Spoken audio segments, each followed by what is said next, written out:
안녕하세요.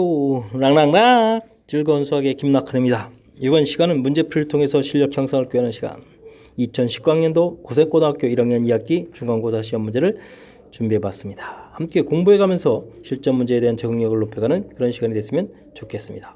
1번부터 시작을 합니다. 원 위의 첨에서의 접선의 방식이 어떻게 되느냐.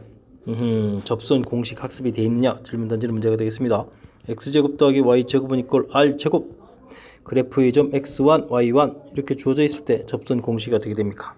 x1, x 더하기 y1, y 이퀄 r제곱이다. 이 학습이 되어 있는지 질문하는 그런 문항이 되겠습니다.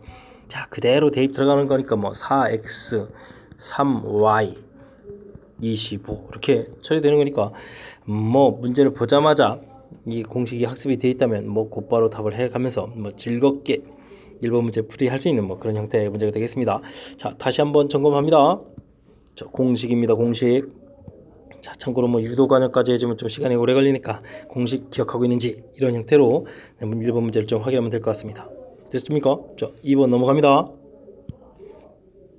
2번은 무엇일까요? 주어진 것을 x축으로 이만큼 y축 이만큼 뭐 평행이동으로 봤습니다. 뭐 그래프 뭐 좌표축까지 뭐 굳이 안 잡아도 될 것 같습니다. 이렇게 좌표 있는데 x로 마이너스 3만큼 이동하면 얘가 얼마가 되겠습니까? 마이너스 3만큼 이동해서 마이너스 처리되면 되겠고, 이 녀석은 y축으로 1만큼 해서 플러스 1만큼 늘어나면 되니까 마이너스 이렇게 처리해주면 되죠. 그냥 가볍게 풀 수 있는 문항인 것 같습니다. 와우, 1번보다 더 쉽습니다. 좌표 안 잡아도 뭐 이 정도는 가볍게 처리할 수 있겠죠. 그냥 가볍게 마무리 하겠습니다. 자, 3번 시작하도록 하겠습니다. 집합의 부분 집합의 개수는 어떻게 되느냐. 부분 집합을 만들어 놓으면 되겠죠. 물론 이제 여러분들이 공식을 해가지고 뭐 2의 n제곱 이렇게 공식 암기했으면 여기다 쓰면 되는데, 자, 이런 부분이 되겠습니다. 2라는 원소를 그럼 우리가 이제 이 지금 집합을 표현했고 여기다가 이런 원소들을 넣어서 부분 집합을 만들 건데, 2라는 원소는 이곳에 들어가 있을까요? 들어가 있지 않을까요? 그러니까 이 가지수가 몇 가지가 된다는 뜻입니까? 2가지가 된다는 뜻입니다. 들어가는 경우, 들어가지 않는 경우. 4 역시 마찬가지로 2가지.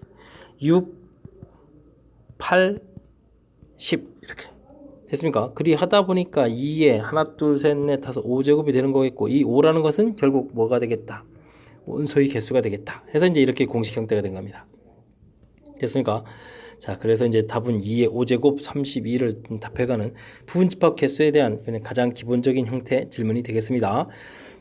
뭐 이렇게 조금 약간 조건이 붙어 있으면 좀 더 어려워질 수 있는데, 뭐 가장 기본 문제 3번이라서 그런가 봅니다. 자, 가장 기본적인 공식 기억하기. 부분집합 개수, 출제 빈도는 뭐 99.9%가 되겠습니다. 뭐 거의 반드시 출제가 되는 건데, 얼마나 쉽냐 어렵냐 그 차이가 좀 있을 거고, 지금은 좀 쉬운 문제가 나왔습니다. 다행입니다. 3번 넘기기입니다. 이번에 다룰 문항은 4번이 되겠습니다. A집합과 B집합이 있는데 두 집합이 어떻다? 같다. 그러면 그 안에 있는 원소들이 전부 다 같아야 되겠습니다. 3, 3 똑같은 게 이렇게 있어야 되겠다 이런 얘기겠죠. 그럼 A-B는 뭐랑 같아야 될까요? A 플러스 B랑 같아야 될까요? 1이랑 같아야 될까요? 참 궁금해 죽겠습니다. 자, 일단은 그래서 A-B가 1이다 라고 생각을 하게 되면 어떻게 될까요? A 플러스 B는 얼마가 되겠습니까? 7이 돼야 되겠죠. 자, 이렇게 같아지는 경우가 되겠습니다. 자, 그럼 또 다른 경우가 있나요? A-B가 6이라면 그럼 7이 2라고 같아지네요. 이거 말이 안 되죠. 자, 그럼 이제 결국은 이 경우 이렇게 하나밖에 없겠다. 이런 얘기가 되겠습니다. 자, 그럼 두 식을 더하게 해주면 2a는 8이 했으니까 a는 4에서 아싸 이렇게 나오겠고, 4를 대입해 보니까 b 값은 3 이렇게 해서 처리해서 결과가 얻어졌습니다. 자, 이렇게 돼 있을 때 두 숫자의 곱 12를 답해달라. 뭐 큰 문제가 없겠죠. 자, 4번까지 쉬운 문제들로 주로 구성이 되는 것 같습니다. 빠르고 정확하게 잘 맞춰서 뒤에 이제 어려운 문제를 풀기 위한 시간 확보를 해가는 그런 기회로 좀 삼으면 될 것 같습니다. 4번 마무리합니다. 5번 시작합니다. x집합이 정의로 가는 두 함수가 주어져 있는데 두 함수가 같아야 되겠다. 정의역의 원소가 2개 있으니까 같다. 뭐 충분히 가능합니다. 그렇지 않은 상태에서는 이 주어진 2차함수고 1차함수가 모든 실수에 같아질 수는 없는 거죠. 자, 특정한 숫자에 대해서 같아진다라는 얘기 되겠습니다. 자, 그러면 이제 F2하고 G2 이 부분이 이렇게 같아야 되겠고, 4를 집어넣으면 F4하고 G4가 또 같아야 되겠다. 이런 얘기가 되겠습니다. 그럼 두 함수가 같은 결과가 나오는 거죠. 자, 그래서 2를 대입하니까 4 더하기 4 마이너스 1 한 이 결과가 G에 2를 대입하니까 2A 마이너스 3B가 이렇게 되겠다. 이런 뜻이 되겠고, 이번에 4를 집어넣으면 어떻게 됩니까? 16 더하기 8 빼기 1 이 결과 4를 집어넣으니까 4a 마이너스 3b 이렇게 되겠다 이런 얘기 되겠습니다. 자 이제 연립방정식을 풀어라 이런 얘기인데 아래에서 위로 쭉 가면서 빼면 되겠습니다. 3b 지워지고 2a가 되겠고 대입하면 요거 b는 이제 마이너스는 지워질 거고 8 사라지니까 16 되는군요. 그러면 a 값이 8 결과 나오면 되겠습니다. 자 a 값이 8이 됐다. 그러면 이거 뭔가요? 16 마이너스 3b 이렇게 처리해주면 7 이 정도 됩니까? 그러면 이제 3b는 9가 되나요? 자 그럼 또 b 값은 3 이렇게 얻어지겠습니다. 됐습니까? a 플러스 b를 구해달라. 12를 이제 답해가면 되는 거니까 뭐 큰 무리는 없는 것 같습니다. 됐습니까? 자, 이 문제가 이제 조금 이제 뭐 어떻게 보면 좀 당황스러울 수도 있는데 이게 함수가 같다 이런 얘기. 근데 좀 사실 당황할 이야기가 아니죠. 이렇게 정의역이 좀 따로 주어져 있게 되게 되면 원래 이제 이식하고 이식 자체가 이제 통째로 다 같아지는 게 아니라 이렇게 특정한 그 좌표일 때 대입해서 이 결과가 서로 똑같게 나오게 되면 두 함수가 같아 이렇게 된다는 사실 뭐 간단한 내용이 되겠습니다. 정확하게 좀 잘 기억해서 문제에 적용 잘 하면 되겠습니다. 자, 5번 마무리합니다. 이번에 다룰 문항은 6번이 되겠습니다. X집합, Y집합 주어져 있고 이 대응 자체가 벤 다이그램은 쫙 나와 있습니다. 됐습니다. 되겠죠? 자, 그렇게 됐을 때 치역이 뭐냐? 함수의 정의를 좀 물어보는 그런 형태가 되겠습니다. 자, 이쪽에 있는 집합을 이쪽에 있는 이 원소들을 우리는 뭐라고 하죠? 정의역이라고 하죠. 정의역. 됐습니까? Y집합에 있는 원소를 우리는 뭐라고 하죠? 공역이라고 하죠. 공역. 됐습니까? 그리고 대응에서 나온 요거 하나 요것을 우리는 뭐라고 하죠? 함수값이라고 하죠. 근데 이 함수값들이 모여져 있을 때 이걸 우리가 뭐라고 하죠? 치역이라고 하는 거죠. 됐습니까? 대응된 원소들로 이루어진 집합. 이게 이제 치역이 되겠습니다. 지금은 6, 7 두 개의 원소가 되어 있으니까 이 두 개의 원소의 합을 구해달라. 13 이렇게 되는 거니까 뭐 그냥 점수 가볍게 맞출 수 있는 그런 문제 형태가 되겠습니다. 함수의 가장 기본적인 용어 정의만 정확하게 알아도 풀 수 있는 그런 문제가 되겠습니다. 이번에 다룰 문항은 7번이 되겠습니다. 자연수 전체 집합의 정의된 함수 F는 상수함수이고 상수함수가 뭡니까? 모든 원소가 하나의 원소에 이렇게 대응하는 부분이 상수함수가 되겠습니다. 근데 F1이 2란 얘기는 요 C값이 얼마다? 2다 이런 얘기 되겠습니다. 자 그러면 이거 이 모든 숫자들 F2, 4 지금 그곳에 대입한 모든 숫자들이 전부 다 얼마가 되겠다? 2가 되겠다 이런 얘기가 되는 거죠. 간단합니다. 하나, 둘, 셋, 넷, 다섯, 6개 6이 12 답을 하면 되겠습니다. 자, 7번 문제도 역시 아주 간단한 문제가 출제가 됐습니다. 상수함수라는 용어 정의. 이제 함수식 표현을 보게 되면 제가 이제 이렇게 써놨는데 이게 상수함수에 대한 이 표현을 정확하게 알고 뜻이 무엇인지 파악해가는 그런 문제의 형태가 되겠습니다. 아직까지도 평이하게 좀 계속 문제가 진행되고 있습니다. 점수 확보해가면서 정확하게 쩍쩍 진행해 나가면 되겠습니다. 이번에 다룰 문항은 8번이 되겠습니다. 원이 주어져 있는데 이 원을 X축으로 Y축으로 평행이동시키겠다. 그랬더니 이렇게 되었다. 이런 얘기가 있습니다. 자, 원은 평행이동하고 그 다음에 대칭이동 이런 일들이 벌어졌을 때 반지름의 변화가 없다라는 것이 문제의 핵심 사항이 되겠습니다. 자, 그렇기 때문에 무엇만 변화가 생깁니까? 중심의 좌표만 변화가 생깁니다.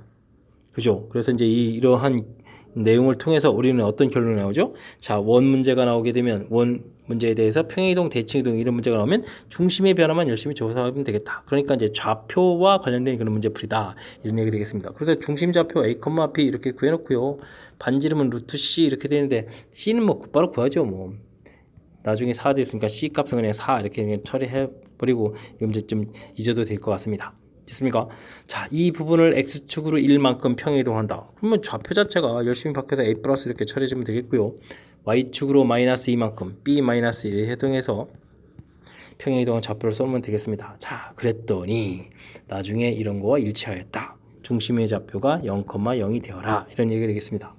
됐습니까? 자, 그러면 A 값은 마이너스 1, B 값은 2 이렇게 처리해주면 되는 그런 간단한 문제가 되겠습니다. 자, 이렇게 됐을 때 A 더하기 B 더하기 C를 구하라. C는 뭐 4 나와 있었으니까. 자, 그러면 이제 정답은 뭐 5 이렇게 처리해주면 되겠습니까?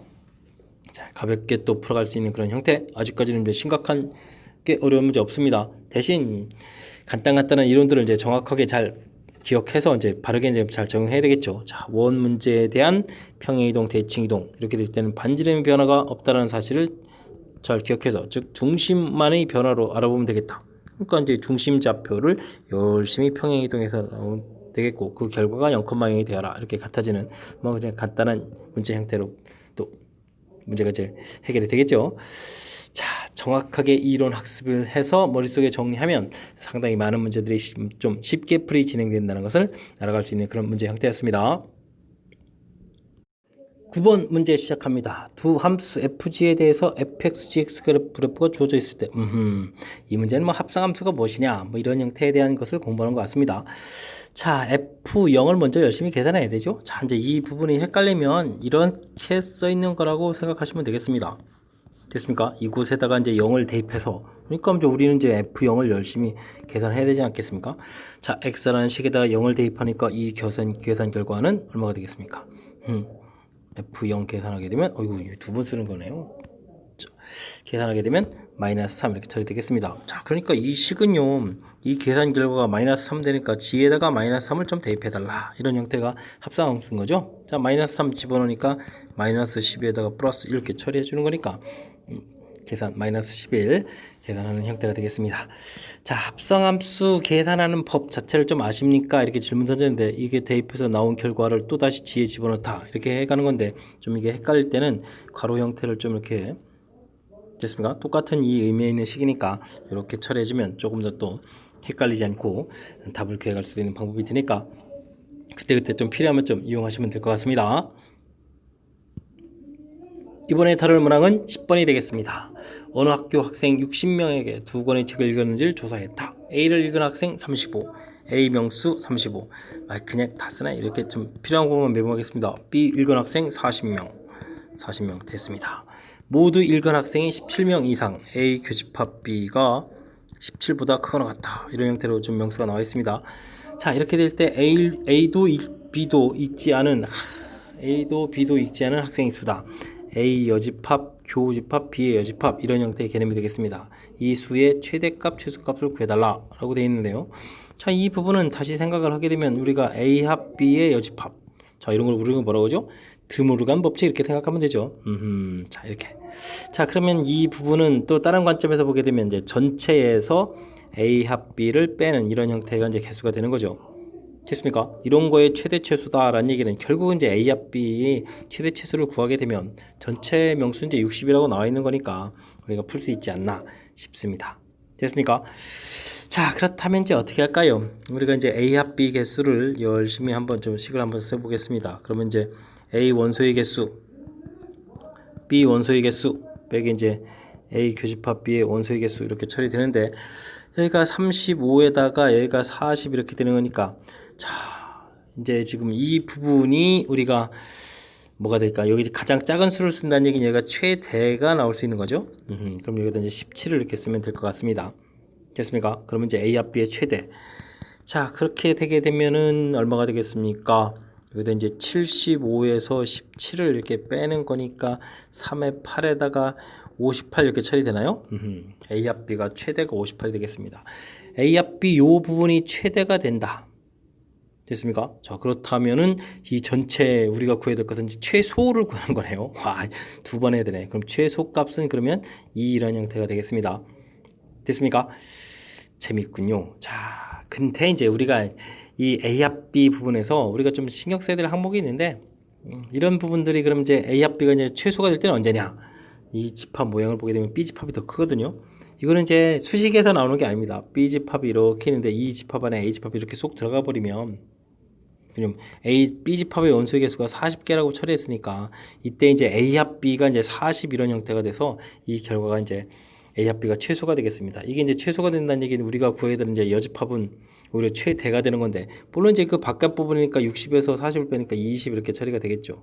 됐습니까? 자, 요거는 벤 다이그램 형태에 의해서 이제 개념적으로 이제 얻어져야 되는 거니까 여기가 조금 사실은 좀 어려울 수도 있는데, 집합 벤 다이그램 모양만 좀 생각하면 또 쉽게 접근 가능한 그런 문제 형태가 되겠습니다. 그래서 2를 또 더하기 해서 22, 2를 답을 해달라. 네, 답은 좀 됐고요. 됐습니까? 자, 요번에는 그래도 이제 조금 신경 써야 될 항목이 몇 개 보입니다. 자, 우리가 이제 내용 정리해서 A, B, 그다음에 교집합에 대한 부분들을 정리를 좀 딱 해놨고요. 자, 이렇게 됐을 때 이제 우리가 풀어야 될 게 이제 A도 아니고 B도 아니다 이런 형태에 처리해야 되는데, 이거 이제 드물어간 법칙 형태에서 야 이런 부분이다라는 걸 알아야 되겠고, 그럼 계산은 이렇게 처리해야 되겠다.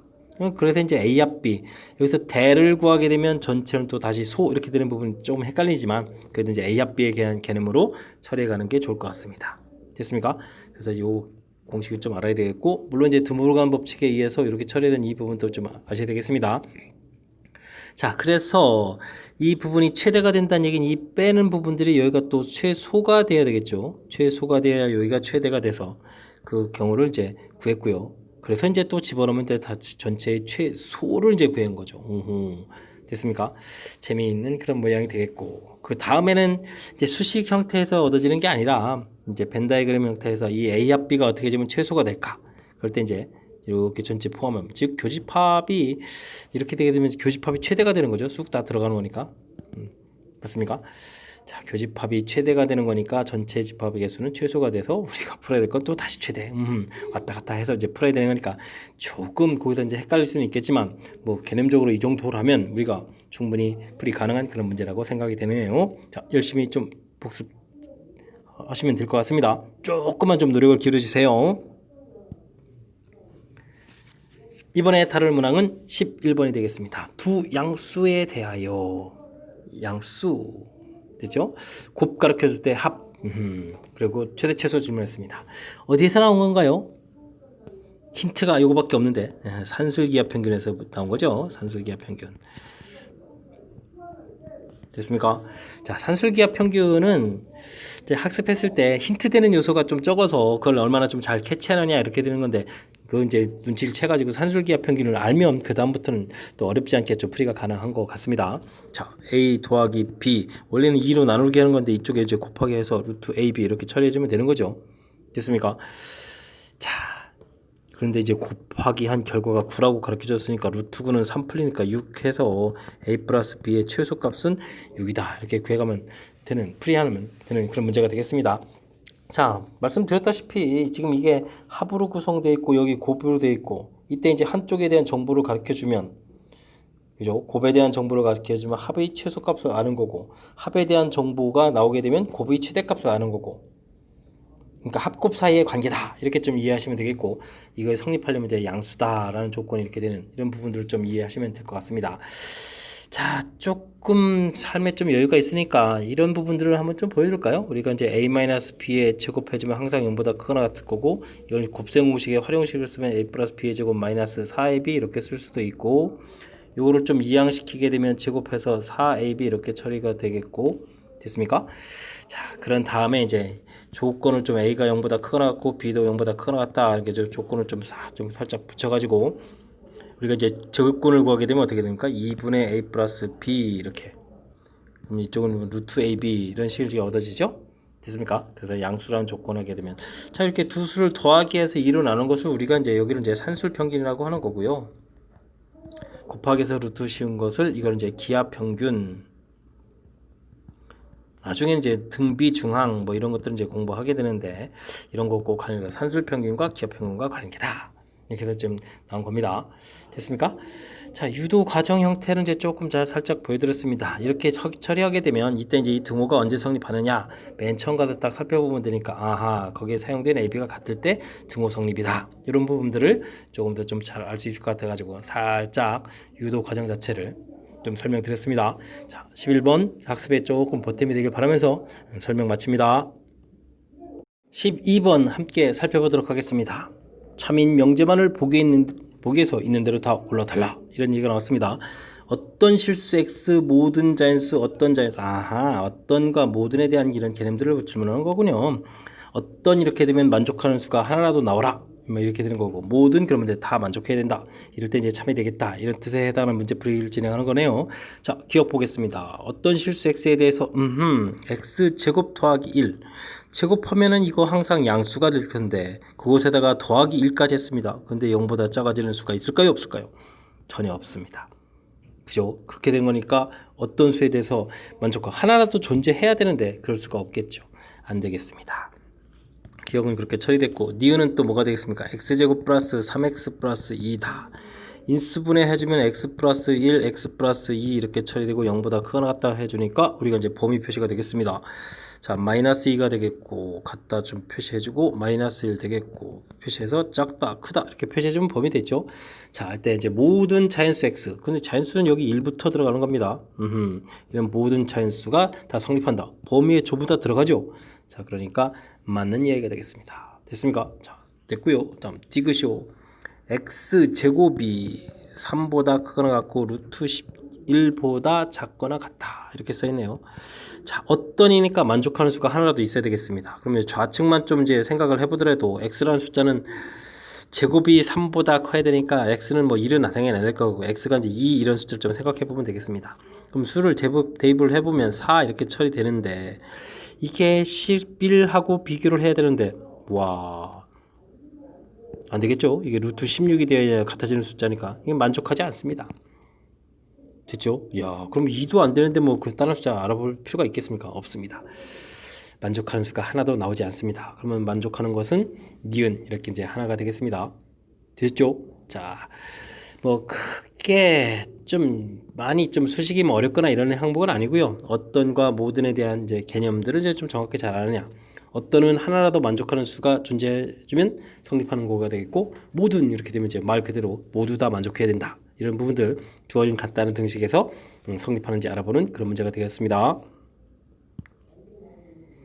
이번에 다룰 문항은 13번이 되겠습니다. 원 위를 움직이는 점 P와 원 밖에 점 하나가 있는가 봅니다. PQ 길이의 최대값, 최소값을 한번 구해달라. 이런 얘기가 되겠습니다. 자, 그러면 원을 대략 그려보면 되겠습니다. 원 위에 있는 점들 6,4라는 점, 원 위에 많은 점들이 있는데 이 거리가 어떻게 좀 될까요? 자, 원이라는 것은 다시 생각을 해보면 정의를 살펴보면 한 정점으로부터 일정한 거리이기 때문에 이 원이라는 것은 점의 관점이 있습니다. 정의 부분에 물론 중심이겠죠. 그리고 밖에 점이니까 점과 점 사이 관계 이런 형태가 문제가 되겠습니다. 됐습니까? 그러면 중심을 연결하는 게 이제 힌트가 되겠죠. 자, 이 주어진 걸 이용해서 어떻게 아이디어를 낼까? 이런 얘기인데 뭐 아이디어 뭐 별거 어려운 거 없습니다. 자, 반지름을 3 뺀 요 거리가 가장 짧은 거리가 되겠고 반지름 3을 더하기엔 이 거리가 가장 크겠다. 그러니까 물론 이제 중심에서부터 거리를 구해야 되겠죠. 됐습니까? 자, 중심 좌표 2,1 됐고 밖의 점 6,4 돼 있으니까 이 거리를 구해보도록 하겠습니다. 루트 4 차이 나니까 됐고요. 3 차이 나니까 3제곱 처리했습니다. 그럼 결과가 5가 나왔네요. 됐습니까? 자, 그러면 5-3 해주면 최소값이 얻어진 거겠고요. 5 플러스 3 해주면 최대값이 얻어진 결과가 되겠습니다. 됐습니까? 최대 최소 얻었습니다. 자, 그랬을 때 이걸 이제 더하기 해달라. 그러면 뭐 플러스 3 마이너스 3이 소거가 되는 거니까 가볍게 10 이렇게 처리해주면 되겠죠. 됐습니까? 자, 실질적인 산수가 그리 어렵지 않은 형태로 탁탁 진행될 수 있겠습니다. 자, 그런 부분들을 해결하려면요. 아까도 얘기했듯이 원은 정의가 한 정점으로부터 일정한 거리에 있는 점들의 집합해서 원은 이렇게 점의 개념이 있습니다. 그리고 이제 지금 문제 풀이도 이제 점 이렇게 됐으니까 점과 점 사이 관계. 그러면 이제 중심끼리 이제 두 점을 이제 연결하는 게 풀이의 힌트가 된다. 이것을 그려놓고 문제를 이제 적용해가면서 어떻게 아이디어를 낼까? 됐습니까? 자, 기본 도형을 만들어내는 그런 절차 부분들이 문제를 좀 바라보는 그런 시각이 되겠습니다. 제 설명이 조금 보탬 되겠습니까? 자, 좀 잘 기억했다가 다른 문제도 좀 잘 적용해주면 되겠습니다. 이번에 다룰 문항은 14번이 되겠습니다. 서로 다른 세 조건 PQR의 진리집합을 가르쳐줬을 때 주어진 어떤 조건들이 있습니다. 이때 이제 참인 명제에서 조건 이제 정의 이런 부분들을 좀 생각을 해야 되죠. 우리가 P이면 Q이다.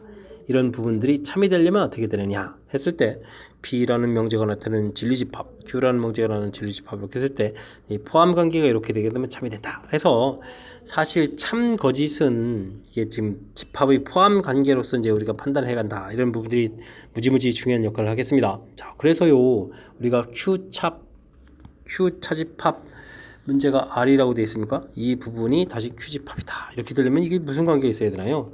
Q집합하고 R집합 이렇게 됐을 때 자, Q집합이 전혀 생기지 않게 이렇게 따로따로 이렇게 그려져야 된다. 이런 뜻이 되는 건가요? 됐습니까? 그렇게 되면 이제 Q만 있는 이 집합이 됐죠? 다시 Q집합 이렇게 되겠다. 이런 내용이 되겠고 그 다음은 또 뭔가요? R 차집합 P 이 부분이 R만 있는 부분이 공집합이니까 아무것도 없겠다. P하고 관계할 때. 자, 그렇다면 이제 우리가 P집합은 R집합보다 이렇게 좀 더 크게 이렇게 그려갈 수 있겠다. 이런 모양이 되겠습니다. 됐습니까? 물론 이제 P하고 Q 사이의 관계는 더 이상 이제 정보가 없으니까 모르고요. 이게 좀 떨어져 있을 수도 있고 이제 Q가 뭐 P 안에도 다 들어갈 수도 있고 뭐 다양한 모양을 좀 상상할 수 있겠습니다. 자, 어쨌든 R 집합은 P 집합에 쏙 들어가야만 R만 있는 부분들이 아무것도 없겠다. 이렇게 된 집합 포함 관계를 알 수 있는 그런 요소가 되겠습니다. 자, 이렇게 됐을 때 옳은 것을 골라라.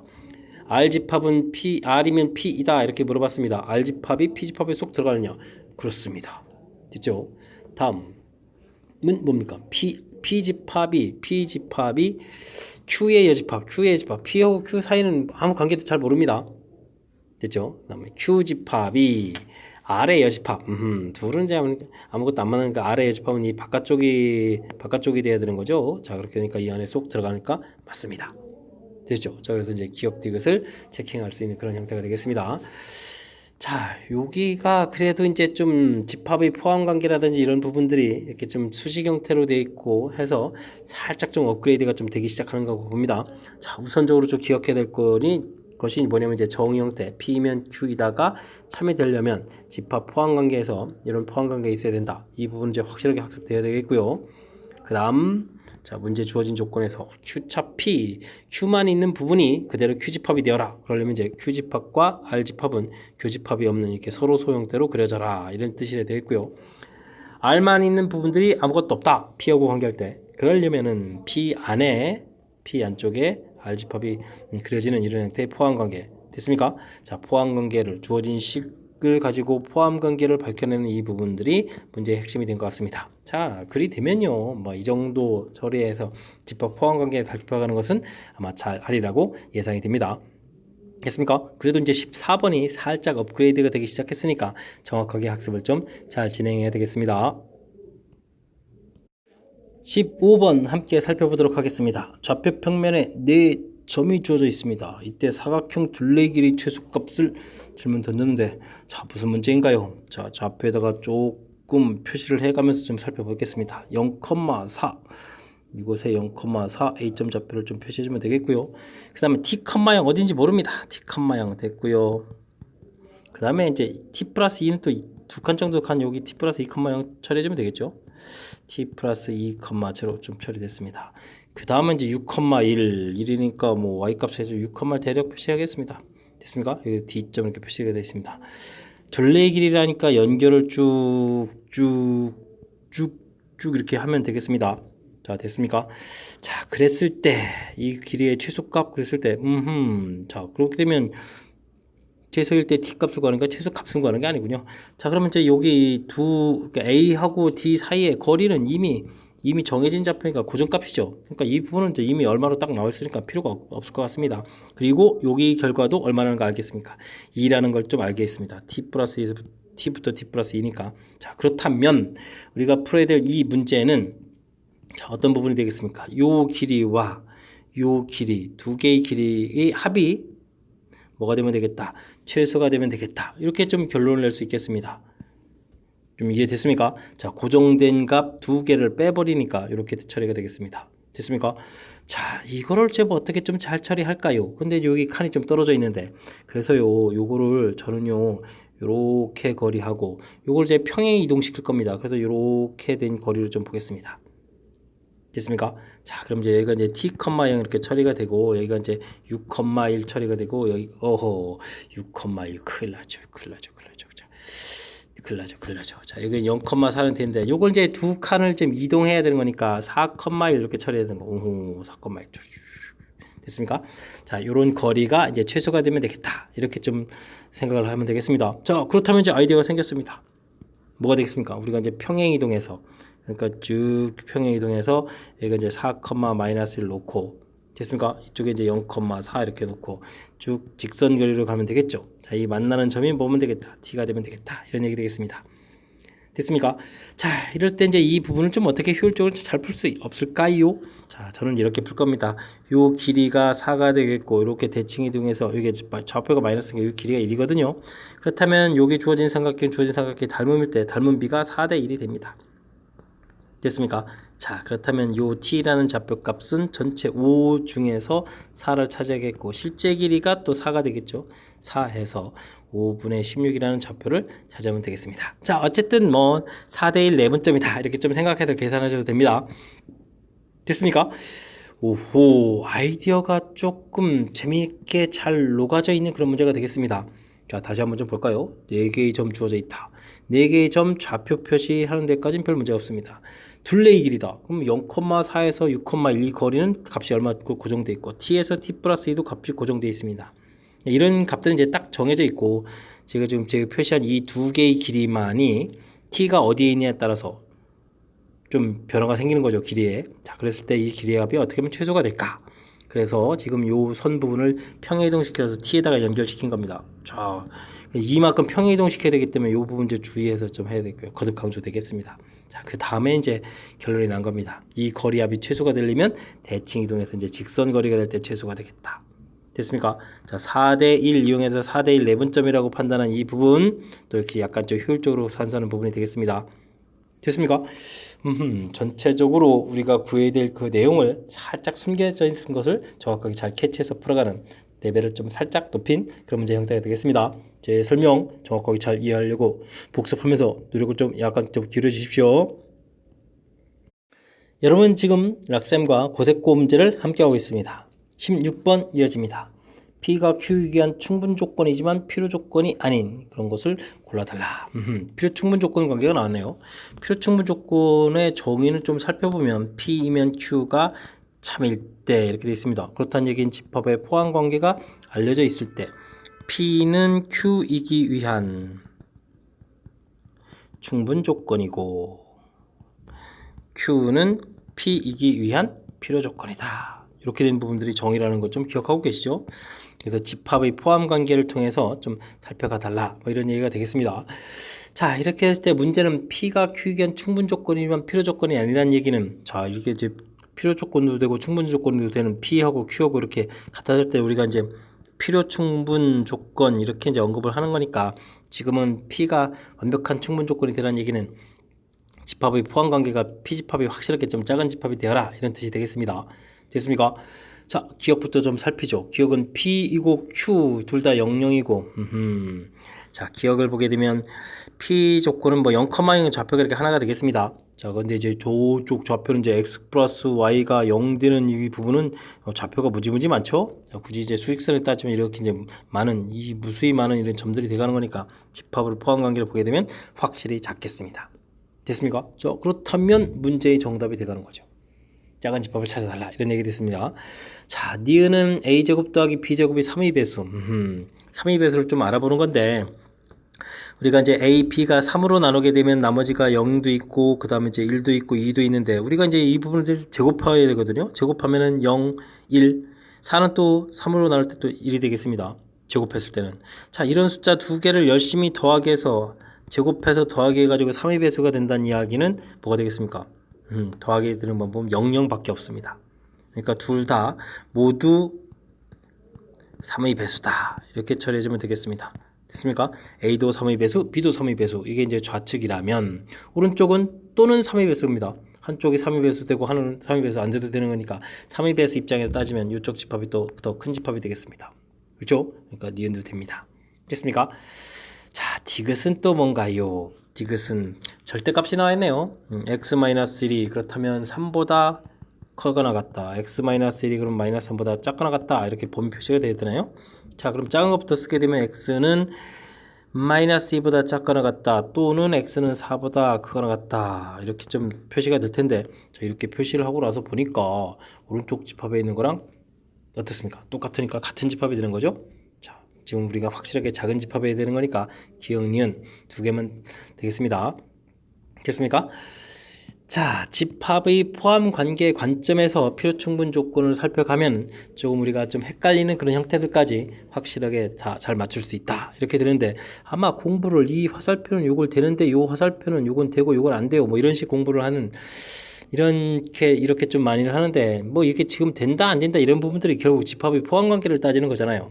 그러니까 그냥 집합의 포함 관계 이런 관점으로 그럼 이해해서 풀이를 하는 게 아무래도 더 좋을 것 같습니다. 개념 이해하는데 이제 더 좋을 것 같은데 제 제안은 어떻습니까? 자, 다시 한번 정의 살펴보면요. P면 Q가 참이라는 것은 집합의 포함 관계상 이렇게 확실하게 알려져 있을 때 P는 Q는 주어가 뭐냐에 따라서 그러니까 이제 우리가 풀이하려면 포함 관계가 조사를 해야 된다는 거죠. 이 정의 자체는 포함 관계가 알려져 있는데 우리가 풀 거는 포함 관계 조사 안 돼 있으니까 우리는 이제 포함 관계를 조사를 하고 그 다음에 똑같이 포함 관계 알려진 상태에서 주어가 뭐냐에 따라서 충분피로 이렇게 좀 달라져 가는 거니까 주어를 좀 잘 확인해 가지고 문제 좀 풀이를 해달라 뭐 이런 형태가 좀 바른 공부가 되겠습니다. 같으면 필요충분 조건 되는 거는 뭐 더불어서 이제 정의할 때 좀 학습이 돼 있을 거고요. 됐습니까? 자, 그래서 저는 철저하게 집합의 포함 관계로 자, 0,0에 x 플러스 y가 되는 것은 뭐 직선 그리게 되면 이렇게 이 지금 선 자체의 모든 점들이니까 집합이 크다 이렇게 3으로 나눌 때 나머지 제곱했을 때는 나머지가 이렇게 처리되겠고 뭐 더하기 해서 또 되려면 00 되는 둘 다 모두 3의 배수가 되는 그런 경우밖에 없겠다. 오른쪽은 또는이니까 많다. 됐습니까? 집합의 포함 관계로 알아간 이 부분 좀 정확하게 여러분들 학습에 좀 보탬이 됐으면 좋겠습니다. 설명도 좀 잘 이해됐길 바라면서 16번 마무리합니다. 이번에 다룰 문항은 17번이 되겠습니다. 전체 집합은 8 이하의 자연수 집합, 두 부분 집합 A, B에 대해서 A 합 B는 전체, 규집합은 3, 4, 5, 6. 그렇군요. 그러면 A 집합, B 집합을 쫙 쪼개서 교집합에다가 3, 4, 5, 6을 놓고 합집합이 전체가 되는 거니까 여기 없는 숫자 1, 2. 그 다음 또 뭐가 있나요? 3, 4, 5, 6, 7, 8 이렇게 되나요? 7, 8 요런 녀석들을 나머지 부분에다가 열심히 집어넣으면 되겠다. 이런 얘기가 되겠습니다. A 원소의 모든 총합, B 원소의 모든 원소의 총합을 B라고 했을 때, 자, 이거의 곱, 결국 곱을 물어본 거네요. 곱의 최대값을 구해달라. 이런 얘기가 되겠습니다. 그렇군요. 그러면 이제 나머지 1, 2, 7, 8 요게 합하니까 그럼 18이라는 숫자가 되겠네요. 18이라는 숫자를 뭐 이쪽과 이쪽에 대해서 이제 열심히 나눠 놓으면 되겠습니다. 됐습니까? 자, 이쪽에 들어간 숫자를 x라고 치게 되면은 sa라는 것은 x 더하기 여기 숫자가 이게 또 얼마인가요? 11. 이건 역시 9해서 18이 되네요. 자, 이렇게 처리가 되겠고 그러면 이쪽에 x가 들어가 있다면 이쪽에는 18-x가 들어가는 거니까 sb라는 것은 그럼 얼마가 되겠습니까? 요거랑 또 여기 18이랑 더하기 되니까 36-x 이렇게 처리해주면 되겠습니까? 이렇게 되는군요. 자, 이렇게 됐을 때 곱의 최대값을 구해달라. 뭐 그럼 곱을 해야죠. 뭐 SA 곱하기 SB 이렇게 처리해주면 되니까 x 플러스 18 36-x 이렇게 처리하게 되면 마이너스 x 제곱 되겠고 마이너스 플러스 해주니까 18x가 되나요? 그 다음엔 뭐 18 곱하기 36 이렇게 처리하면 될 것 같습니다. 자, 2차 함수가 나오는군요. 2차 함수. 그럼 2차 함수의 최대값을 구해달라. 꼭지점의 x좌표는 마이너스 2a분의 b 이런 형태를 통해서 계산하면 되는 거니까 그냥 가볍게 9 이렇게 처리해주면 되겠습니다. 됐습니까? 아하, 그러니까 여기 숫자에다가 이쪽에 이 숫자에다가 9를 이렇게 좀 나눠서 놔야 되겠다. 이런 얘기가 되겠군요. 됐습니까? 자, 그렇다면 최대값은 최대값을 구하라고 하냐면 값을 구하라고 한 거죠. 됐습니다. 그럼 9를 포함시키면 뭐 됐습니다. 이렇게 되면 27이고 여기도 27 되겠습니다. 27 곱하기 27이 답이 되겠습니다. 27 계산이 안 되는데 81 곱하기 9가 좋네요. 됐습니까? 9, 8, 7, 12, 9, 729 이렇게 구하면 되겠습니다. 되셨죠? 자, 조금 레벨업 시키려고 했는데 이 정도 뭐 같이 공부하면 할 수 있을 것 같습니다. 자, 전체 집합 1부터 8까지 자연수가 쫙 다 있는 거고요. 두 지분 집합에 대해서 자, 이 부분 이제 잘 판단하면 되죠. 그래서 이제 그에 맞는 벤다이그램 그린 거니까 뭐 하실 수 있지 않습니까? 뭐 이 정도 뭐 하면 되겠죠. 나머지 숫자들 1, 2, 8, 7은 이제 이쪽에 양쪽에다 집어넣어서 전체 집합 이제 나와야 되는 거니까 됐습니다. 자, 그랬을 때 S 집합의 원소. 근데 이제 이 나머지 숫자 합이 18 돼 있는데 이걸 이제 나눠 놓겠다라고 해서 이쪽에 일단 X, 나머지 쪽에 이제 18-X 이렇게 처리한 거니까 뭐 큰 문제 없을 겁니다.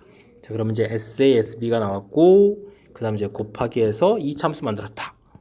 됐습니까?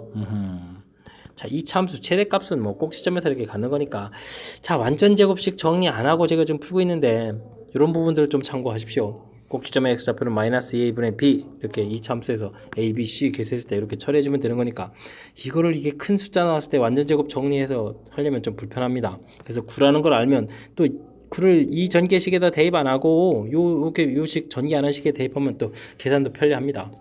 되셨죠? 자, 그래서 27 곱하기 27 이렇게 좀 구해가는 그런 문제 형태가 되겠습니다. 됐습니까?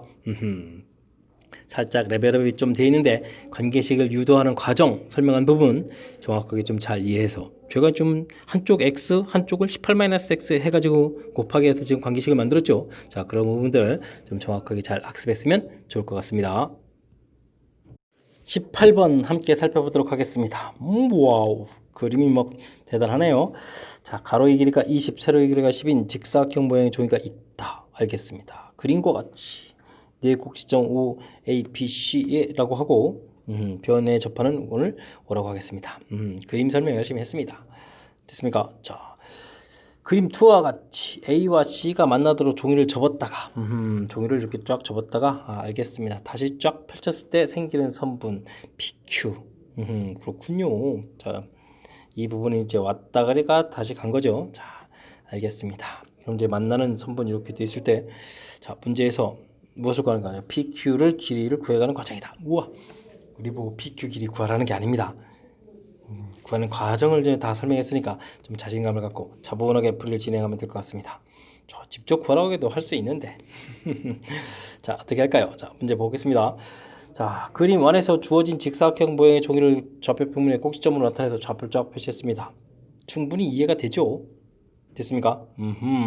문제를 보게 되면 이렇게 좌표 잡은 겁니다. 이렇게. 됐습니까? 자, 0,0 이렇게 좌표 잡고 이쪽은 길이가 20이니까 20,0 여기 이제 0,10 여기 뭐 20,10 이렇게 좌표를 잡았다는 얘기가 되겠죠. 자, 됐습니까? 자, 됐습니다. 자, 그런데 이제 이게 접었다 이렇게 된다 이런 얘기는 C는 A를 두 변에 대해서 대칭 이동한 거다. 이게 되셨습니까? 이 부분 좀 이해해야 되는데 잘 되겠습니까?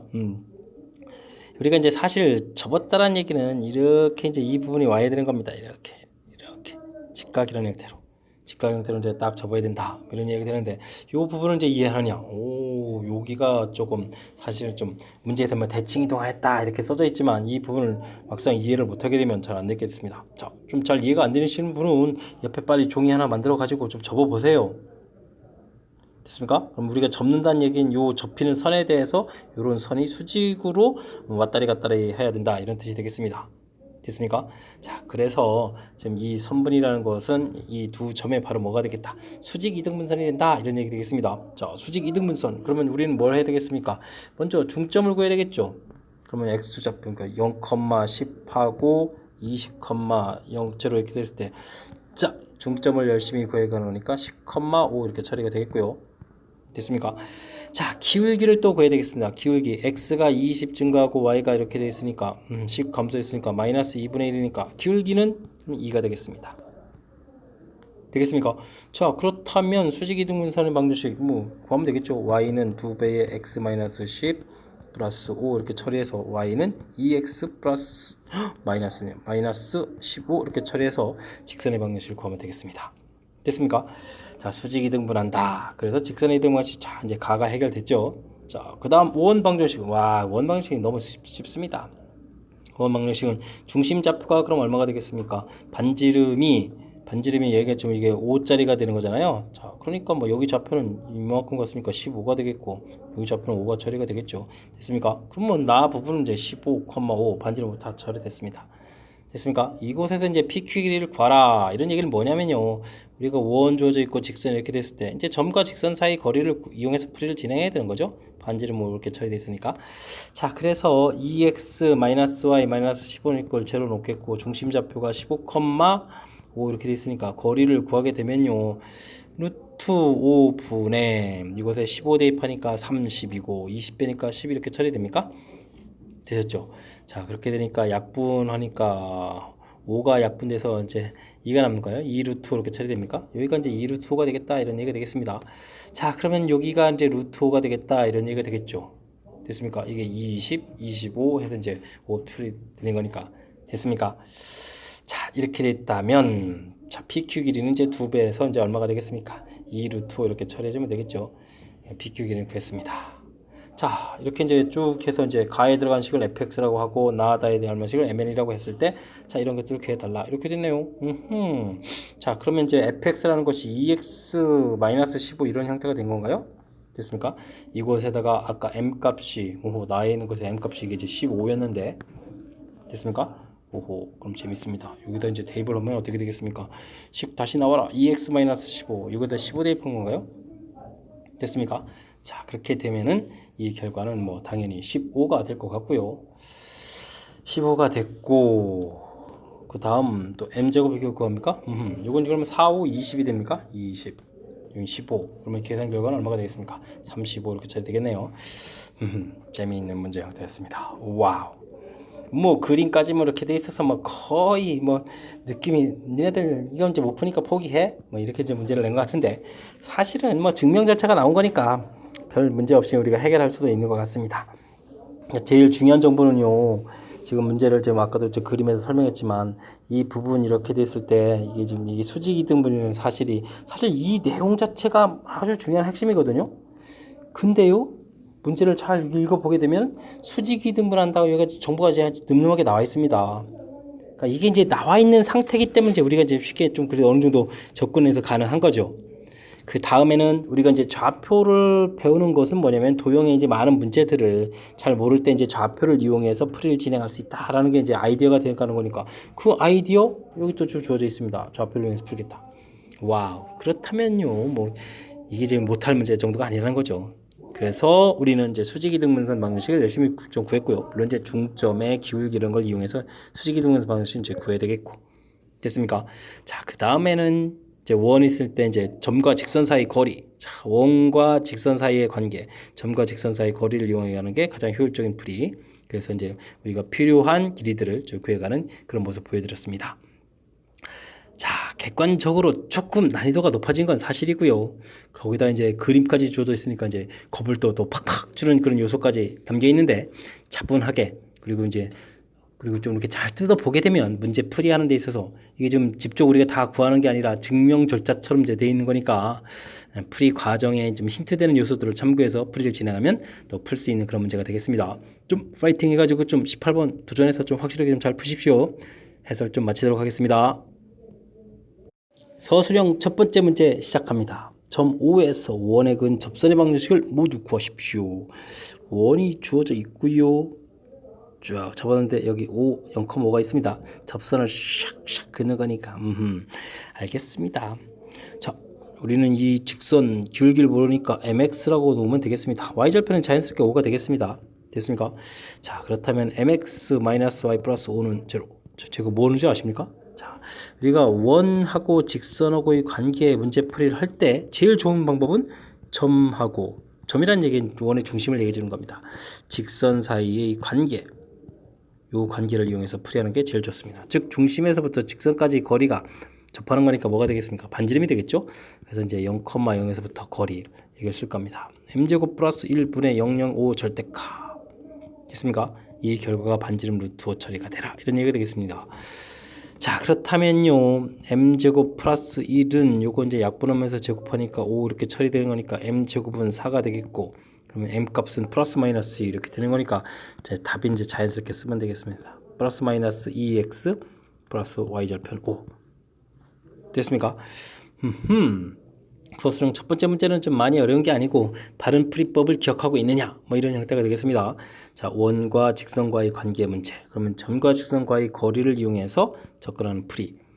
물론 이제 여기 중심, 이제 여기 좌표 자체가 0,5라서 y 절편에서 좀 관계식이 좀 더 또 쉽게 얻어진 측면도 있죠. 자, 그래서 이제 요거 해서 반지름 루트 5 처리되는 이 형태로 풀어간 거 좀 살펴보면 되겠습니다. 자, 그리 어렵지 않은 문제니까 가볍게 서술형 첫 번째 문제 마칩니다. 이번에 함께할 문항은 20번 서술형 두 번째 문제가 되겠습니다. 명제 가 나에 대해서 다음 물음에 답하시오. 가 주어져 있고 나 주어져 있는데 무엇을 물어본가요? 가의 부정을 쓰고 참거짓을 설명하라. 가의 부정을 써라. 이거 왜 나온 거죠? 자, 모든 실수 x 뭐 이런 부분들이 관련돼서 나온 것 같습니다. 자, 모든 실수 부정하게 되면 어떤 실수 쓰는 것 좀 잊지 말고요. 어떤 실수 x에 대하여 쓰면 되겠습니다. 됐죠? 여기서 이제 실수가 많이 발생하는 거니까 이것만 좀 조심하면 되겠습니다. 자, 절대값 x-4는 그대로 쓰면 되겠고 0보다 크다의 반대 0보다 작거나 같다 쓰면 되겠죠. 자, 주의할 부분들 좀 체크해 주면 되겠습니다. 됐습니까? 참거짓을 말하라. 어떤 실수가 됐으니까 하나라도 만족하는 숫자가 있으면 되는데 x에다가 4를 집어넣게 되면 이게 뭐가 되죠?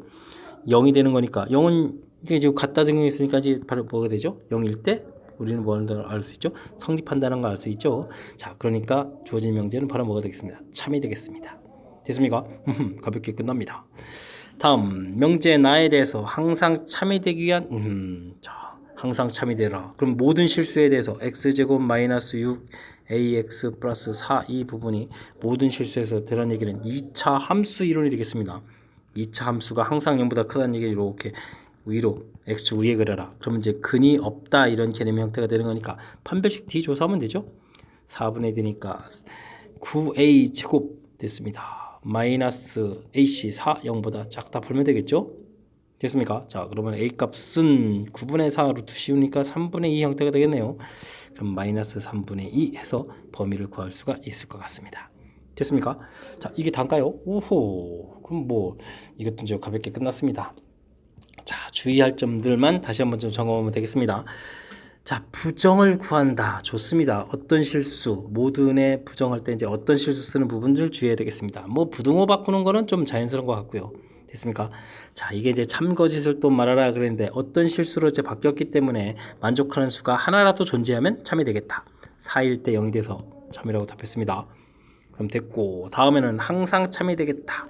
2차식이 0보다 큰 게 항상 참이 되겠다. 그러면 이제 이게 이제 절대부등식이죠. 그래프 모양에서 근없다로 판단하는 부분, 그래서 판별식 D가 0보다 작다라고 표현하는 부분 확실하게 학습을 잘 해서 문제풀이에 흔들림이 없어야 되겠습니다. 잘 이해되셨죠? 자, 20번 정확하게 잘 푸시기 바랍니다. 이번에 함께 할 문항은 21번 서술형 세 번째 문제, 그리고 고세고 시험 문제 마지막 문제가 되겠습니다. 자, 두 자연수 A, B에 대하여 A, B가 홀수이면 A, B는 모두 홀수이다. 그렇죠. 홀수 곱하기 홀수는 홀수가 되는 거니까 맞습니다. 주어진 명제의 역과 대우를 서술하시오. 되겠습니다. 역 쓰면 되겠습니다. 두 자연수 A, B에 대하여 이건 뭐 그냥 무조건 써야 되는 거네요. 됐습니까? 자, 여기니까 이제 뒤에 있는 부분을 거꾸로 써야 되겠습니다. 됐습니까? 자, 그러니까 A, B가 모두 홀수이면 쓰면 되겠고, 그러면 A, B도 뭐다? 홀수이다. 이렇게 쓰면 되겠죠. 끝났습니다. 이런 시험 문제만 나오면 좋겠습니다. 다음은 대우를 구하라. 대우할 때도 두 자연수 A, B에 대하여 이건 써야 되겠습니다. 전제 조건이니까 전제 조건 썼고요. 자, 대우를 가르면 뒤에 거가 부정돼 가지고 이제 반대 형태로 이제 앞에를 써야 되니까 A, B 모두에서 A 또는 B 이렇게 돼야 되겠습니다. 됐습니까? 이게 이제 또 이제 홀수의 반대니까 뭐가 되겠습니까? 짝수이면 이렇게 처리되는 거죠. 그러면 A, B 곱하기 한 부분이 홀수다. 이 부분이 또 반대가 되니까 A, B는 짝수이다. 이렇게 쓰면 될 것 같습니다. 됐습니까? 역, 대우 뭐 특별한 항목이 아니니까 그냥 답만 좀 들으면 되겠습니다. 자, 두 번째는 뭡니까? 이래서 구한 대우를 이용하여 주어진 명제가 참임을 증명하시오. 이 대우 지금 요거 이제 이렇게 된 이 부분에서요. 자, 그러면 이제 A 또는 B가 짝수라고 돼 있으니까 자, 그렇다면 이제 증명 들어가니까 A를 그러면 뭐 EM 또는 B를 뭐 EN 이런 식으로 놓으면 되겠습니다. 라 놓으면 라 하면 이렇게 되겠죠. 물론 이제 M에는 뭐 자연수가 되겠죠. 라 하면 이렇게 되면 되겠습니다. 되겠죠. 지금 여기 대해서 이제 짝수이면 이렇게 되니까 이렇게 하면 이렇게 되겠습니다. 자, A, B가 짝수라는 걸 보이면 되는 거니까 자, 이때 A가 EM이면 이렇게 되면 되겠죠. 뭐 A, B는 곱하기 해주니까 뭐가 되겠습니까? EMP 이렇게 되는 거죠. 자, 됐습니까? EMV 임으로 짝수이다 이렇게 되겠고 짝수이고 이렇게 되겠죠. B가 또 EN이라고 치면 어떻게 되겠습니까? 그럼 또 AB는 어떻게 됩니까? ENA 이렇게 처리되죠. 임으로 또 여기다 또 AB를 써야 되는데 그냥 뭐 AB는 짝수이다 이렇게 되겠습니다. 여기 사이에 AB가 좀 있으면 좋겠습니다. AB는 짝수이고 짝수이다. 끝났습니다. 됐죠? 따라서 됐습니까? A 또는 B가 무엇이면 짝수이면 AB는 짝수이다. 증명해서 글로 써야 되는 거니까 뭐 그렇게 대단한 내용이 아닌데 줄줄이 좀 길어지는 것 같아서 또 지금 이 긴 또 글을 쓰려니까 좀 쉽지 않습니다. 말로 하는 건 좀 어렵지 않은데, 자 다시 한번 좀 볼까요? A, B가 이렇게 주어져 있는데 이게 이제 P이면 Q이다 이렇게 나온 거죠. 역을 구한다는 얘기는 Q이면 P이다 이렇게 가는 거니까 홀수이면 이렇게 됐고요. 대우를 구하는 것은 또 뭐가 되겠습니까? not Q이면 not P다 이렇게 가는 거니까 not Q 썼고 not P 쓴 겁니다. 됐습니까? 뭐 요 형태 틀만 좀 정확하게 잘 맞추면 되겠고요. 위에 이제 대우를 다 구해놓은 상태니까 그 말 그대로 가면 되겠습니다. 짝수이면 그러니까 이제 이 배수 형태는 이런 모양을 이용해서 좀 표시했고요. 한쪽 대입해보고 한쪽 대입 또는이라서 그런 겁니다. 됐죠? 그때 이제 짝수가 나오고 짝수가 나오니까 따라서 결론을 이렇게 낼 수 있다 해주면 바른 증명이 되는 그런 문제 형태가 되겠습니다. 설명 잘 이해되셨습니까? 자, 증명 형태에 또 걸어서 좀 글씨 조금 짜잘짜잘한 글씨들을 써야 돼서 좀 설명이 좀 보기 좀 이쁘지 않았을 텐데 어떻게 좀 잘 이해되는지 모르겠습니다. 최선을 다해서 쓴 겁니다. 자, 21번 고대고 시험 문제 마지막 문제였습니다. 제 해설이 여러분들 실력 향상에 보탬이 되길 바라면서 고대고 해설 강의를 마치도록 하겠습니다. 이상 즐거운 수학의 김낙헌이었습니다.